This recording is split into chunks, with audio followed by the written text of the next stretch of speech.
حجرہ، جہاں قبیلے اور علاقے کے مسائل پر بات چیت، شادی بیاہ کی تقریبات، گانا بجانا اور دینی مسائل پر بحث ہوا کرتی تھی۔ کبھی پشتون معاشرے میں ایک درسگاہ کی حیثیت رکھتا تھا جہاں ہر عمر اور طبقے کے لوگ آتے تھے اور معاشرتی آداب سیکھتے تھے۔ آج حجرے کی روایت خیبر پختونخوا کے دیہی علاقوں میں سمٹ کر رہ گئی ہے۔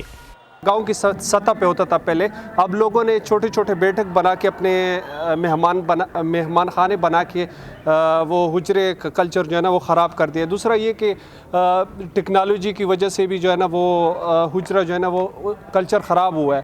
عام طور پر حجرے قبیلے کی سطح پر ہوتے ہیں جہاں قبیلے کا سربراہ ملک کہلاتا ہے اور اسی کے پاس فیصلے کا اختیار ہوتا ہے، لیکن کچھ ماہرین کے مطابق حجرے کی معدومیت کے ساتھ اس کی سیاسی معاملات پر گرفت کمزور ہونے سے ان معاملات پر ملا اور مسجد کا عمل دخل بڑھا۔ تاہم پشاور یونیورسٹی میں پیس اینڈ کنفلکٹ ڈپارٹمنٹ کے چیئرمین حسین شہید سہروردی کہتے ہیں کہ حجرہ اور مسجد دونوں کی عملداری کمزور ہوئی، جس میں بڑا ہاتھ سوشل میڈیا کا بھی ہے۔ بنیادی طور پر جس دن سے سوشل میڈیا نے سر اٹھایا ہے اس دن سے وہ تمام معاشرتی روابط ٹوٹنا شروع ہوئے جس میں کہ ہم ایک دوسرے کی خیر خبر لیتے رہتے تھے۔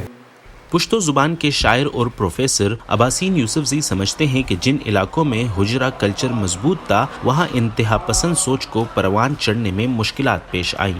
علاقے بچ گئے ہیں جیسے بنیر، دیر اور یہ علاقے اس آگ کے درمیان تھے، لیکن انہوں نے حجرے کی کلچر کی وجہ سے اپنے آپ کو بچا لیا۔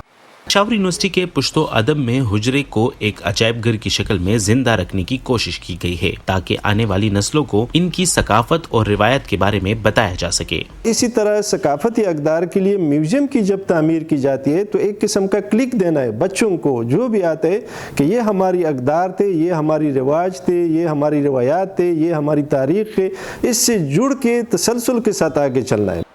سوشل میڈیا کے دور میں حجرے کی روایت شہروں سے چاہے ختم ہو رہی ہے، خیبر پختونخوا کے دیہی علاقوں میں اب بھی بہت سے اہم فیصلے حجروں میں کیے جاتے ہیں۔ اب دیکھنا یہ ہے کہ بدلتے وقت کے ساتھ حجرہ کیا ایک نئے انداز میں پروان چڑھ سکے گا یا نہیں۔